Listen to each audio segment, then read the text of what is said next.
Hello there, my name is Corporal Jake Pugsley. I am part of the Rifles Regiment Support Team South, based out of Woolwich. I am going to give you the Rifles Regimental History presentation I've made. The reason why is because one, I've been asked to, and two, if it is delivered over YouTube where you can constantly access it, it just then makes it easier for if you wish to make your own or if you wish to use this at any point.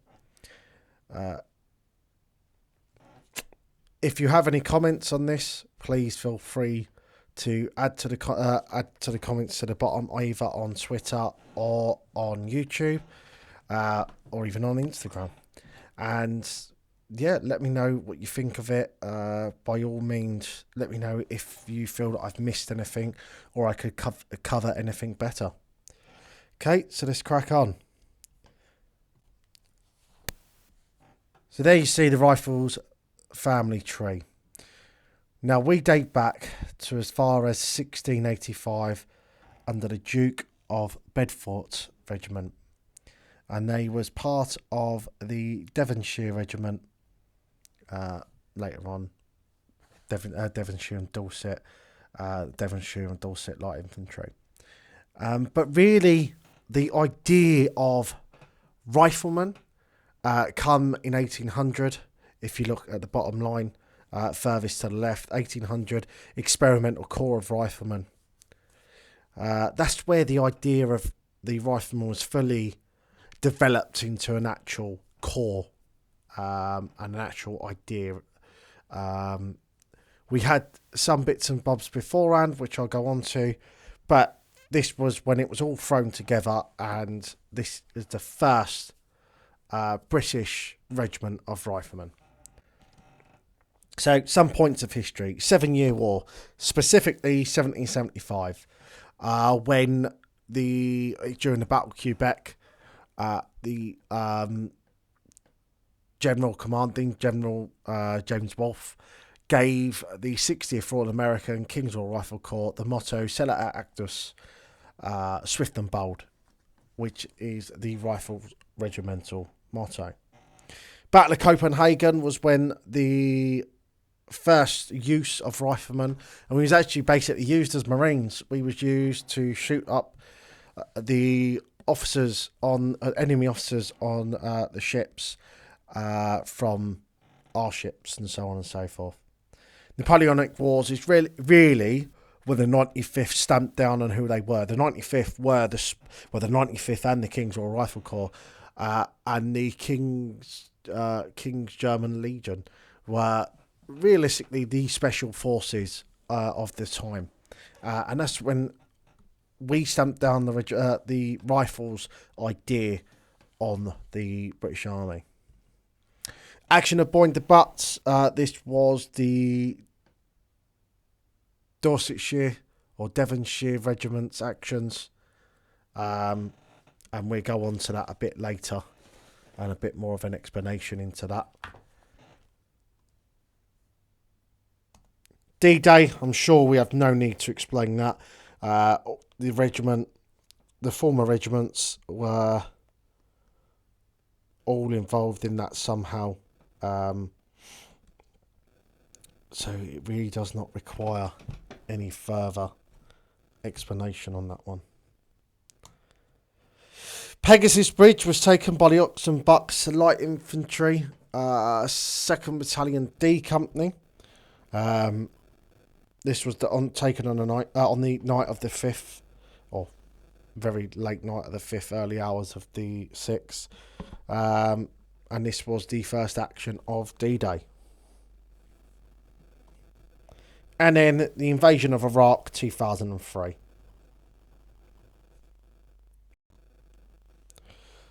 So our founding father is this gentleman here. He come up with a concept of riflemen. We still follow a lot of what was said back then by this man, and we do our best to follow it as best we can. And this gentleman's name is Sir John Moore.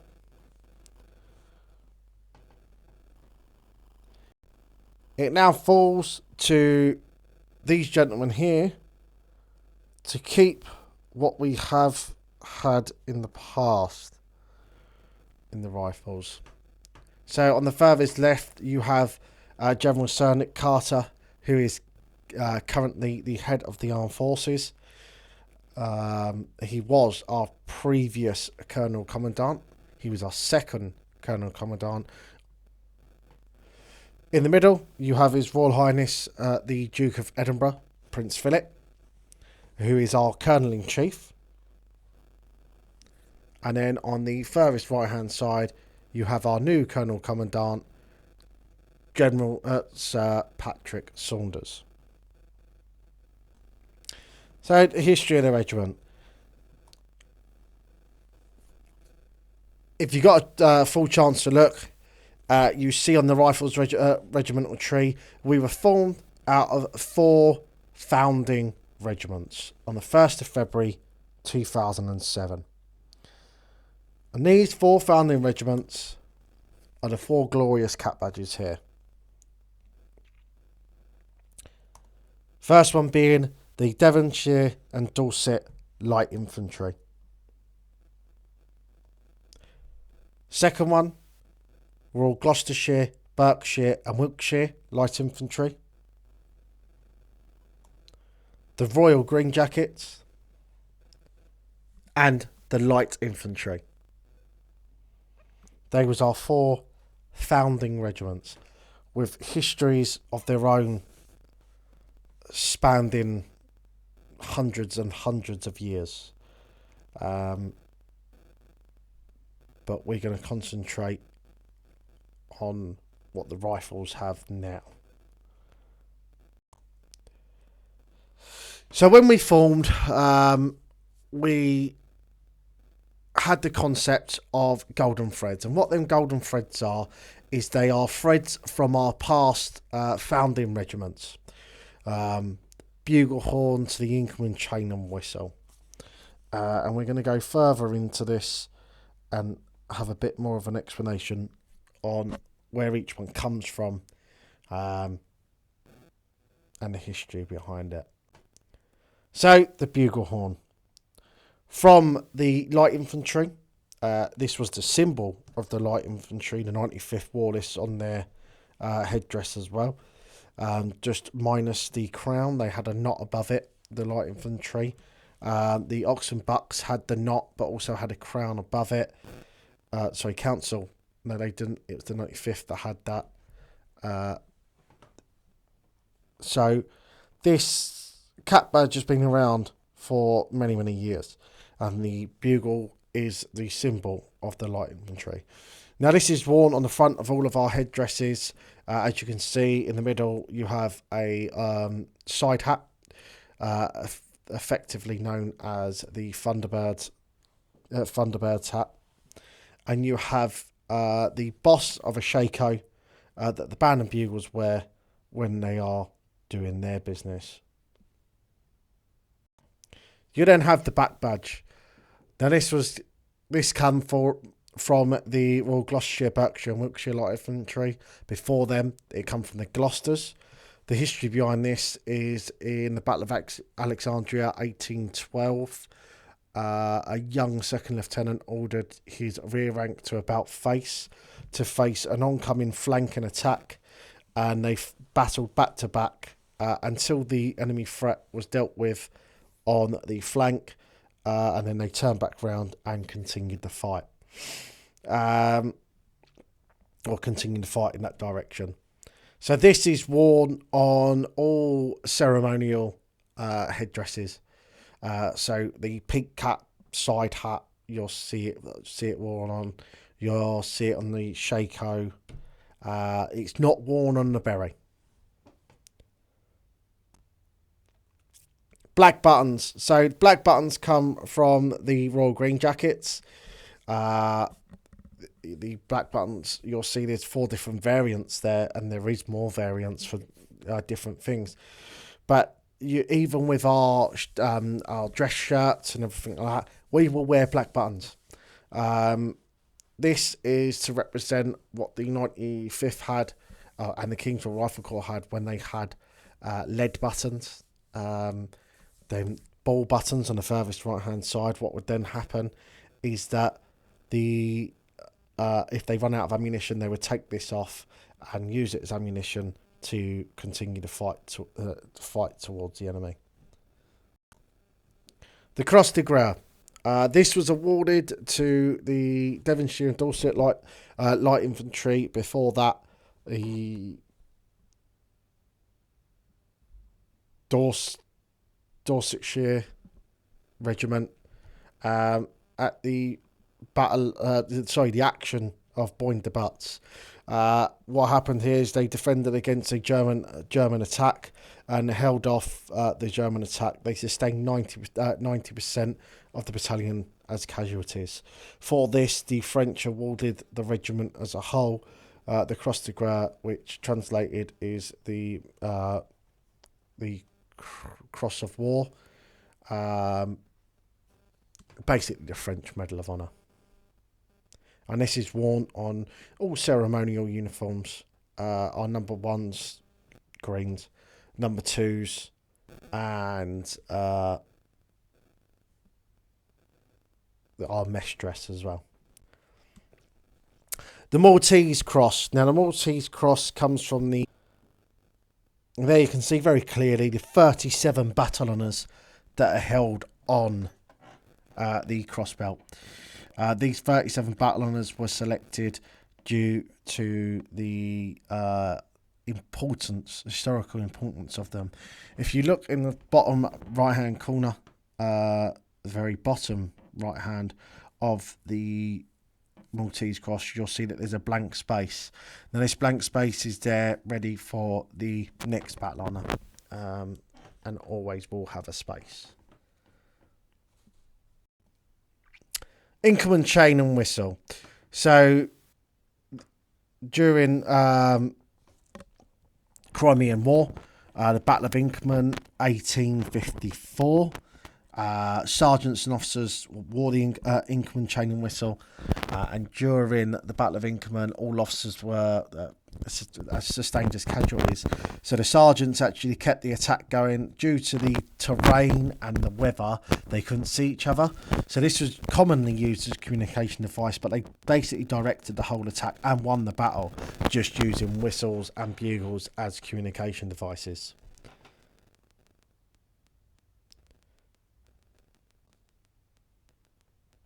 Customs of the regiment. So when we say customs of the regiment, these are things that we hold still to this day and continue to this day. And there's only a few. There's a number of different customs we follow. And if you wish to know any more, let me know. And I will, by all means, make another presentation on just the customs and terms of address, so on and so forth. So we call it a sword, not the B word, what you attach on the end of a rifle. Now, obviously, this gets confusing. Oh, a sword. So you mean, no, that's an officer's sword, what the officer carries. We carry a sword and not the B word, because back to the old days, we carried a Baker rifle and not a musket. Now, the Baker rifle wasn't as long as the musket. So when we had to go in and fill in the spaces in the lines, when they was lower manpower, we wouldn't be as long. So what we needed was a sword to keep the same length throughout the whole of the line. So we was given a sword to attach to the Baker rifle. The way we spell sergeant, and the shortened version of it, nothing different apart from it's a J and not a G. Now, in French, if you spell it with a G, it means servant. If you spell it with a J, it means leader. And our sergeants are most certainly leaders. We use a bugle and not a cumbersome drum. Now, the bugle can carry a clear message for over a clear tune for over 3 kilometres. A drum would be very much, if you was close enough to it, you would hear it, especially in the sounds of battle. Bugle was very much clearer and could carry a clearer note, and you'd be able to get it further. We have no colours or standards, so we have no colours or standards to put our battle honours on. Our battle honours are entrusted to every single rifleman. Now, this stems back in the days where we were skirmishers. We wouldn't carry battle honours because we would need to be moving fast, and having a colour and standard trying to keep up to the same pace as what the guys were just wouldn't have worked. So each rifleman is entrusted with the battle honours of the regiment. We don't toast to the Queen. We toast to the regiment. We toast to the Colonel-in-Chief. We don't toast to the Queen.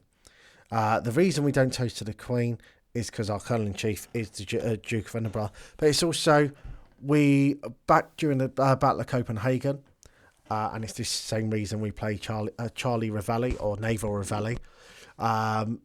We were on board the ships. This was our first action, so we took the Navy's way of doing it. So if we do toast to the Queen, we stay seated and toast to the Queen.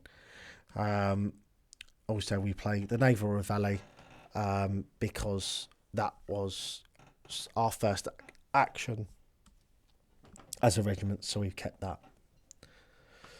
Swift and Bold, Celery Agdos, awarded to us at the Battle of Quebec for the actions of the 60th Royal American. KRRC, King's Royal Rifle Corps.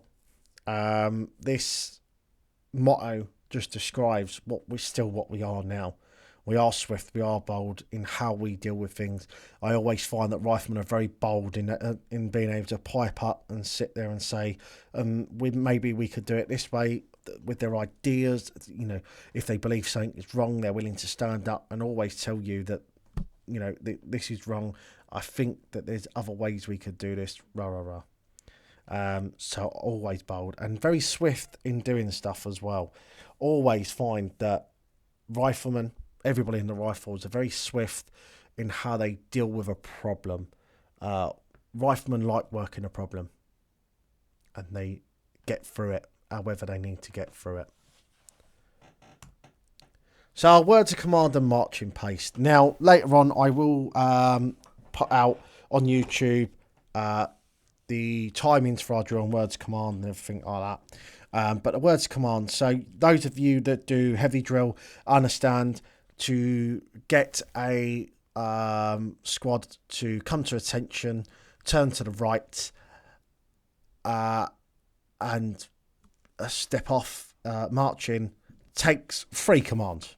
If they're stood at stood easy, it takes 4. Where with us, it is a very simple 2 words command. Stand ready, move to the right, quick march. Simple enough. Our marching pace is 140 paces per minute in quick time. 180 at the double. 70 in the slow. However, this is not practiced, only by the band of bugles. And it is 70 movements per minute. So 70 movements per minute. Our regimental day is the Battle of Salamanca, 22nd of July, 1812. Now, again, if you would like a full presentation on the Battle of Salamanca, please leave it in the comments box. I don't believe that I could give it a justifiable explanation on here of why it's our regimental day, apart from that all of our founding regiments were there on this day. But yeah, if you would like a further presentation, by all means, please do leave in the comments, and I will get on top of that and do it. So as a regiment, we have 437 battle honours. It is 913 if you get all the battle honours and throw them into one. But because 53% of them are shared, it's 437 individual battle honours. So this is 437 different battles that we got honours for. It's not just that. We also had 117 Victoria Crosses come from all 4 of our founding regiments. 117 Victoria Crosses. More than any one regiment has. During the time of the Rifles, since 2007, no one's been awarded a Victoria Cross. However, what we have been awarded is 107 different medals for gallantry. And it is madness. 31 military crosses, 51 mentioning dispatches, 10 distinguished service orders, 4 conspicuous gallantry crosses,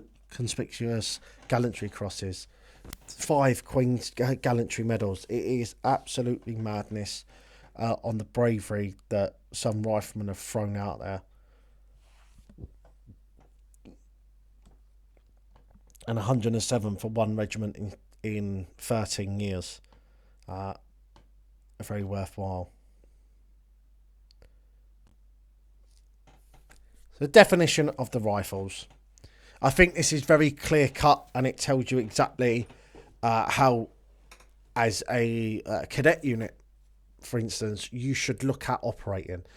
I think this does the best it can to give you a clear cut view of what is expected when you have the name Rifles in your unit.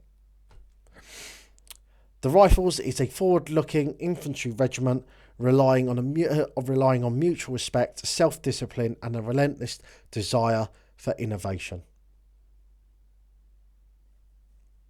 I think that is very clear-cut and very easy to understand. The definition of a rifleman. The thinking, fighting man. Regardless of rank, a rifleman demonstrates professional excellence, fighting spirit through self-discipline and initiative. It is a point of pride to say, I am a rifleman.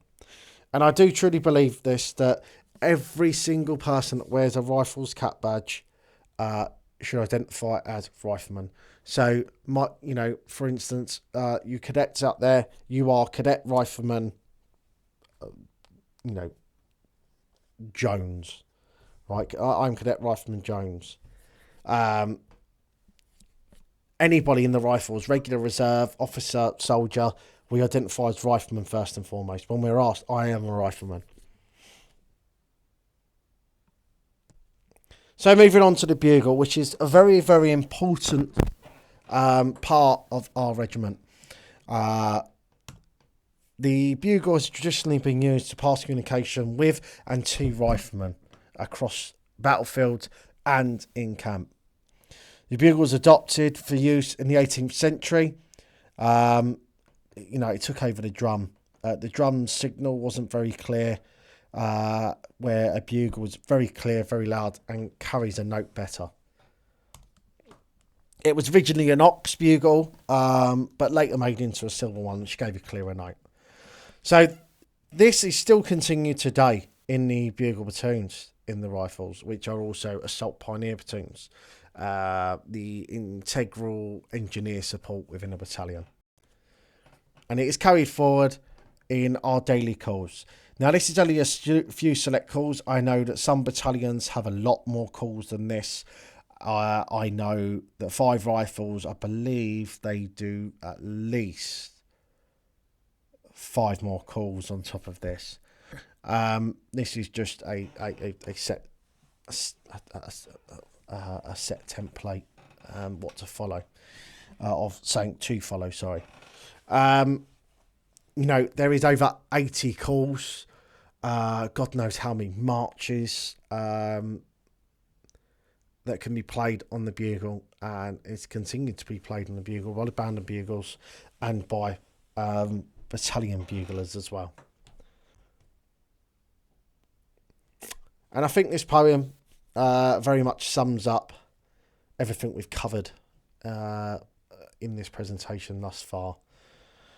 A rifle per baker, a jacket of green, a sword, not a bayonet, no toast to the Queen.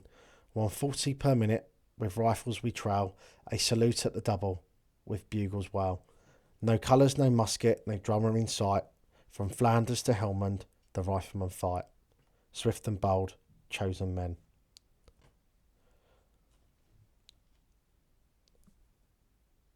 Nice picture of a bugler there. I wonder who that is. Bit of a regimental overview. We are the most operationally experienced and deployed regiment in the British Army. And that still remains now, today. A unique bond between all riflemen irrespective of rank. 8 battalions, 5 regular and 3 reserve, covering all the way from Edinburgh down. A full spectrum of infantry roles, light role, mechanised, armoured and specialised infantry. And we're based throughout the UK with riflemen drawn from the UK, the Commonwealth and the Republic of Ireland. And here you see how we feel that the pillars of the regiment. So we've mentioned regulars and reserves. Regular 5 battalions, reserves 3 battalions, cadets. The Army Cadet Force, 26% of the Army Cadet Force wears a Rifles Cap badge, and four of them wear a King's Royal Rifle Corps Cap badge. 26% of the Army Cadet Force is part of our regiment. The associations, so that's all the former regimental associations and the Riflemen's Association now. And our communities, where we come from, the communities that support us in everything we do. Communities, we go out, support our communities by doing the flood defences and everything like that. And they support us. I remember getting welfare parcels from random people across the UK during my time in Afghanistan. So we do try our best to look after our communities, and the communities do their best to look after us. So, British Army infantry roles. So that's how the infantry looks at this point in time. As you can see, across 4 out of 5 roles, we have at least 1 battalion in each one of them roles.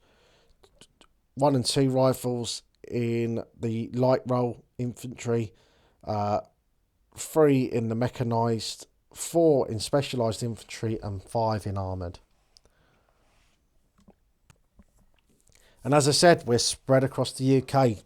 You'll see the red dots are where our regular battalions are, and then the little yellow dots are where a reserve unit is. You'll usually find that within the reserve unit there is a cadet unit, but you'll also see that there is cadet units.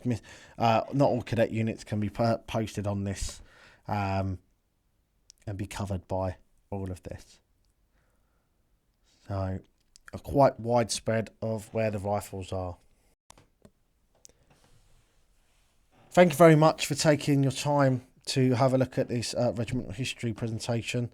I do hope this has covered what you expected it to cover. If it hasn't, leave it in the comments and I will go back over it and readjust it. I will, if anybody leaves a comment on doing the Battle of Salamanca, I will look into that as well. Please, by all means, let us know what you think. Thank you very much.